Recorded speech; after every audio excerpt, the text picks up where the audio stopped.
हाँ जी, तो क्या हाल है भाई सबके। आई होप आप सब बढ़िया होंगे, मस्त होंगे एकदम, और आपकी पढ़ाई भी मस्त चल रही होगी।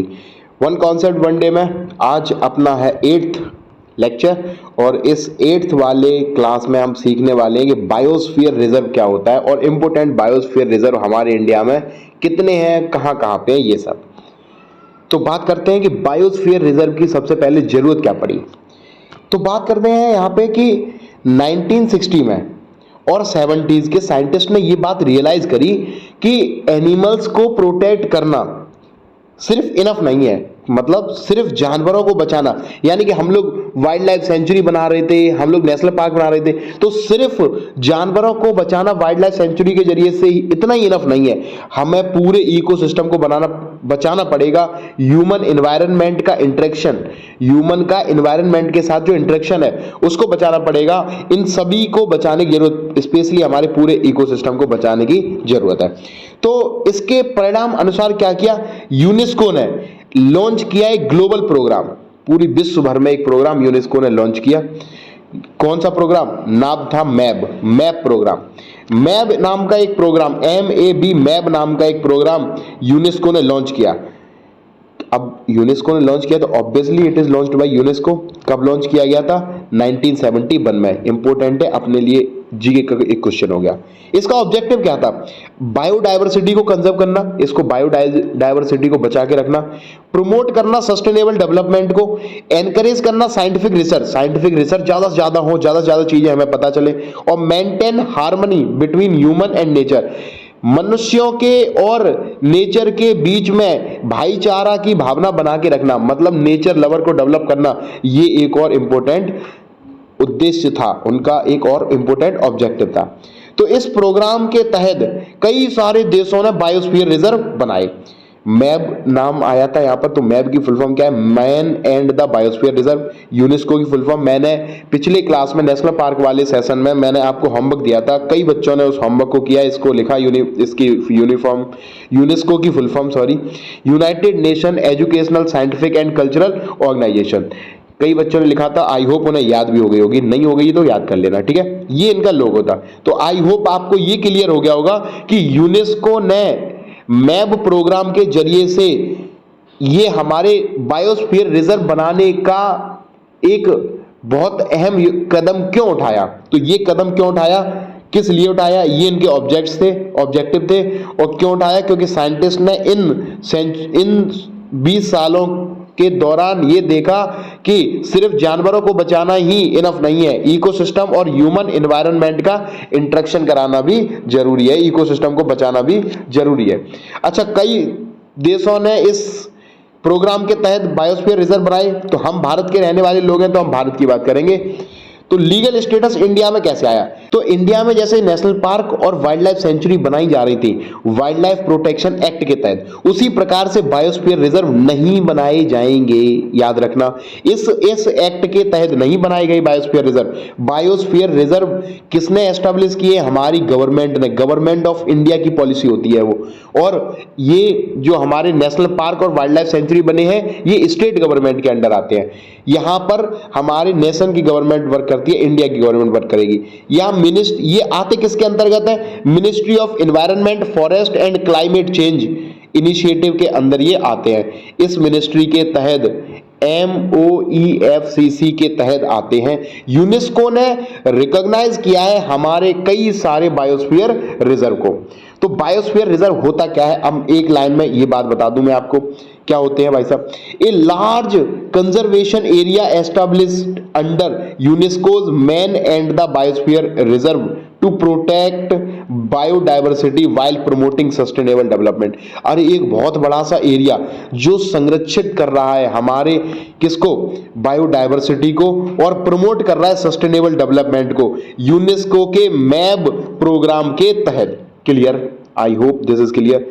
अब बायोस्फीयर रिजर्व में याद रखना, बायोस्फीयर रिजर्व होता क्या है, बायोस्फीयर रिजर्व हमारा वाइल्ड लाइफ सेंचुरी और नेशनल पार्क दोनों से ही बड़ा होता है, और इसके अंदर 3 जोन आते हैं। तो बायोस्फीयर रिजर्व का स्ट्रक्चर कैसा है, 3 जोन आते हैं। ये सबसे अंदर वाला जो जोन है ये मैं रेड पेन से दिखाता हूं। ये जो सबसे अंदर वाला जोन है इसको कोर जोन कहा जाता है। ये देखो कोर जोन, यहां पर एकदम स्ट्रिक्टली प्रोटेक्टेड जोन है, यहां पर कोई भी मनुष्य जा नहीं सकता, नो ह्यूमन एक्टिविटी अलाउड, ठीक है। उसके बाद दूसरा जोन आता है जिसको हम कहते हैं बफर जोन। दूसरा जोन कौन सा है? Buffer zone. इस बफर जोन को ओपन कर रखा है रिसर्च के लिए, एजुकेशन पर्पस के लिए और इको टूरिज्म भी अलाउड है। उसके बाद सबसे आउटर आता है ट्रांजिशन जोन। इस ट्रांजिशन जोन में क्या होता है? ह्यूमन सेटलमेंट होता है, यहां लोग रहते भी हैं और sustainable agriculture and economic activities भी होती रहती हैं। तो ये सारी चीजें हमारे बायोस्फीयर रिजर्व के अंतर्गत आती हैं। अब बायोस्फीयर रिजर्व टोटल भारत में 18 हैं। आपको 18 के 18 नाम याद होने चाहिए, कहां पर है ये भी याद होने चाहिए। उन 18 में से 13 को भारत के बायोस्फीयर रिजर्व को यूनेस्को ने इस मैप प्रोग्राम के तहत रिकॉग्नाइज किया है। भारत सरकार ने 18 बनाए हैं जिसमें से 13 को यूनेस्को ने अपने अंडर में रिकॉग्नाइज कर लिया, अपने अंडर लिया है, ठीक है। कौन कौन से वो 13 है? तो सबसे पहले हमें अलग भी पता होना चाहिए, जो बचे हुए 5 है उनको अलग, बाकी बचे हुए 13,000। सबसे पहला नीलगिरी बायोस्फीयर रिजर्व 2000 में बनाया गया था। नीलगिरी बायोस्फीयर रिजर्व मतलब सबसे पहला, सबसे पुराना यही है। तमिलनाडु, केरल और कर्नाटका 3 स्टेट को कवर करता है ये, क्योंकि ये बहुत बड़े होते हैं, याद रखना। इसलिए अभी मैं इनकी लोकेशन भी दिखाता हूं मैप पे। उससे पहले gulf of Mannar biosphere reserve कहां पर है? तमिलनाडु में, ईयर भी लिखा है proper. Sundarban biosphere reserve West Bengal में। नंदा देवी बायोस्फीयर रिजर्व उत्तराखंड में है। नंदा देवी एक पर्वत भी है उत्तराखंड में, है ना।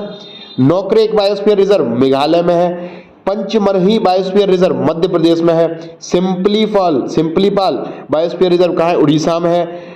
अचानक मार्ग अमरकंटक बायोस्फीयर रिजर्व मध्य प्रदेश में है ये, और छत्तीसगढ़ 2 स्टेट्स को कवर करता है, बॉर्डर पे है मतलब ये। उसके बाद बचे हुए 5 ये रहे। ग्रेट निकोबार बायोस्फीयर रिजर्व, अरे जो उधर 5 वो वाले बचे नहीं, 8 टोटल 13 यूनेस्को ने रिकॉग्नाइज किए, तो यहां पर 8 हुए, 5 यहाँ, 8 5 13। उसके बाद 5 जो हमारी इंडिया के और है, क्योंकि टोटल 18 है ना, वो आ गए। Great Nicobar biosphere reserve Andaman and Nicobar में है, निकोबार से हमें याद हो जाना चाहिए। अब अगस्थ्यमलाई बायोस्फीयर रिजर्व कहां है? केरल में, तमिलनाडु में है।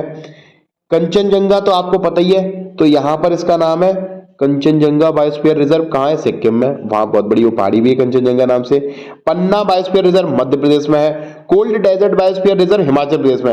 अभी तक 12 ही यूनेस्को के थे और 6 भारत के थे, लेकिन ये हमारा जो कोल्ड डेजर्ट है ये रिसेंटली 2025 में ऐड कर दिया गया है, और इसी के ऐड होने से यहां बायोस्फीयर रिजर्व इंपोर्टेंट हो गए हैं अब एग्जाम पर्पज से। Recently added in the UNESCO's, तो ये आ जाएगा हमारा कोल्ड डेजर्ट बायोस्फीयर रिजर्व। कहां है? हिमाचल प्रदेश में। बचे हुए 5 जिनको यूनेस्को ने रिकॉग्नाइज नहीं किया है, the remaining 5 biosphere reserve in India, जिनको इस मैप प्रोग्राम के तहत नहीं रिकॉग्नाइज किया गया, वो 5 याद रखना। जो नहीं वाले हैं वो थोड़े ज्यादा इंपोर्टेंट हो जाते हैं। मानस बायोस्फीयर रिजर्व आसाम में है। दिब्रू सिखोवा बायोस्फीयर रिजर्व आसाम में है। दिबांग बायोस्फीयर रिजर्व अरुणाचल प्रदेश में। इसी नाम का एक वहां पास भी है, पहाड़ियों के बीच में जो रास्ता होता है उसको पास कहते हैं, तो दिहांग पास भी है, ऐसे आती है वहां से, ठीक है, वहां से लोग पास होते हैं, ठीक है। कच्छ बायोस्फीयर रिजर्व, कच्छ जब भी आए, रन ऑफ कच्छ मतलब गुजरात में है। शेषाचलम हिल बायोस्फीयर रिजर्व कहां है? आंध्र प्रदेश में। ये तो हमारे टोटल 18 के 18 बायोस्फीयर रिजर्व हुए। एक बार इनकी लोकेशन और देख लो, क्योंकि हमारे लिए मैप ज्यादा इंपॉर्टेंट है। देख लो, ये रहा हमारा कोल्ड डेजर्ट हिमाचल प्रदेश में। नंदा देवी ये रहा उत्तराखंड में। अच्छा, रेड कलर ले लेते हैं तो ज्यादा मजा आएगा। यस, और ये ले लेते हैं सर्कल को। यस, अब आ जाओ, ये रहा देखो कंचनजंगा, ये रहा नोकरेक, ये सिक्किम में था, और नोकरेक कहां पर है? ये वाला बताओ कौन सा स्टेट था? मेघालय, ठीक है। यहीं पर है हमारी सबसे ज्यादा, यहीं पर बरसात होती है। बताओगे होमवर्क में कौन सी जगह है जहां पर सबसे ज्यादा बरसात होती है? यहीं पर है, ठीक है। चलो आगे बढ़ो। मानस आसाम में, उसके बाद दिब्रू सिखावाऊ आसाम में है ये भी, और दिबांग अरुणाचल प्रदेश में ऊपर की तरफ है। पन्ना पंचमरही और ये दोनों कहां है? मध्य प्रदेश में है। उसके बाद कच्छ कहां है? गुजरात में है। अचानक मार्ग अमरकंटक ये कहां पर है? छत्तीसगढ़ में है। ये हुए हमारे यहाँ के। उसके बाद आ जाओ नीचे, उसके बाद नीचे आ जाओ, सुंदरबन ये कहां पर? वेस्ट बंगाल में। सिंपली फॉल ये कहां पर है? सिंपली फॉल कहां पे भाई? उड़ीसा में। शेषाचलम